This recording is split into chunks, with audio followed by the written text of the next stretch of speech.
कर्मवान बनो।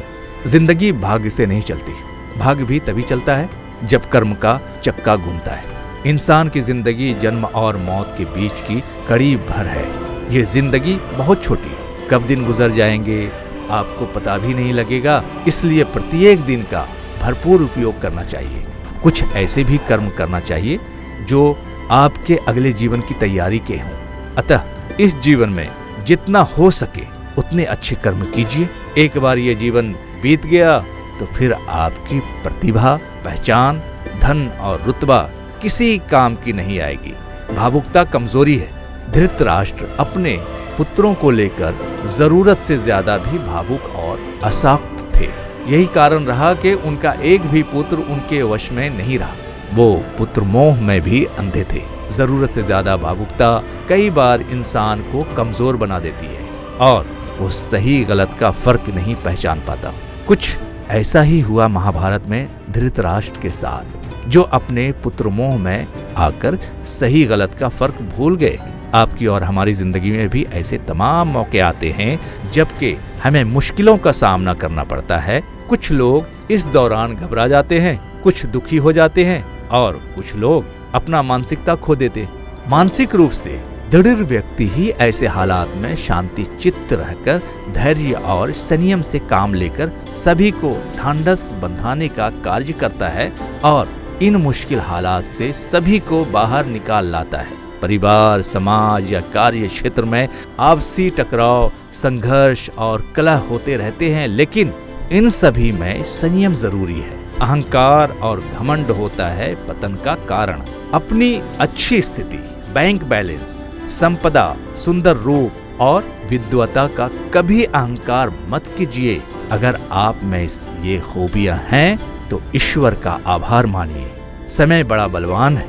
धनी, ज्ञानी, शक्तिशाली पांडवों ने वनवास भोगा है और अति सुंदर द्रौपदी भी उनके साथ बणों में भटकती रही हैं। कोई भी संपत्ति किसी की भी नहीं है। अत्यधिक लालच इंसान की जिंदगी को नर्क बना देता है। जो आपका नहीं है उसे अनीतिपूर्वक लेने, हड़पने या प्रयास न करें। आज नहीं तो कल ईश्वर उसका दंड अवश्य ही देता है। भगवान श्री कृष्ण कहते हैं कि आज जो तेरा है कल किसी और का था और कल किसी और का हो जाएगा। अतः तू संपत्ति और वस्तुओं से आसक्ति मत पाल, ये तेरी मृत्यु के बाद यहीं रखे रह जाएंगे। अर्जित करना है तो किसी का प्रेम अर्जित कर जो हमेशा तेरे साथ जाएगा। सदा सत्य के साथ रहो तो होगा न्याय। इस क्रूर दुनिया में किसी को भी यदि न्याय मिल जाता है तो ये उसका सौभाग्य है। दुनिया का अधिकतर हिस्सा न्याय विहीन है। लोग लड़ रहे हैं, एक दूसरे को मार रहे हैं, निर्दोष जेल में है और दोषी मजे से बाहर घूम रहे हैं। इसलिए ये जरूरी है कि खुद के साथ अन्याय ना हो, इसका ध्यान रखो। ये आपके या हमारे बस की बात नहीं है। ये न्याय व्यवस्था और सरकारें तय करती हैं, लेकिन एक न्यायालय ऊपर वाले का भी है। उस न्यायालय में विश्वास रखो। भगवान श्री कृष्ण कहते हैं कि हे अर्जुन, देवताओं को पूजने वाले देवताओं को प्राप्त होते हैं, असुरों को पूजने वाले असुरों को प्राप्त होते हैं, लेकिन मेरा भक्त मुझे कैसे भी पूजे मैं उसकी रक्षा के लिए अवश्य ही आता हूँ।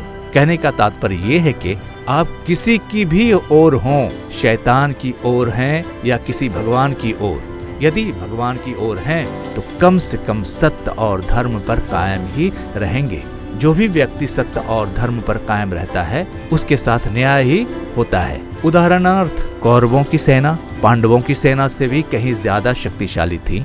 एक से एक योद्धा ज्ञानी जन कौरवों का सदा दे रहे थे। पांडवों की सेना में से वीर योद्धा नहीं थे।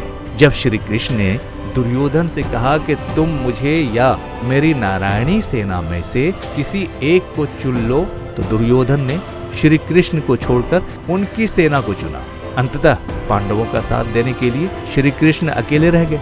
कहते हैं कि विजय उसकी नहीं होती जहां लोग ज्यादा हैं, ज्यादा धनवान हैं या बड़े पदाधिकारी हैं। विजय हमेशा उसकी होती है जहां ईश्वर हैं, और ईश्वर हमेशा वही हैं जहां सत्य है। इसलिए सत्य का साथ कभी न छोड़ें।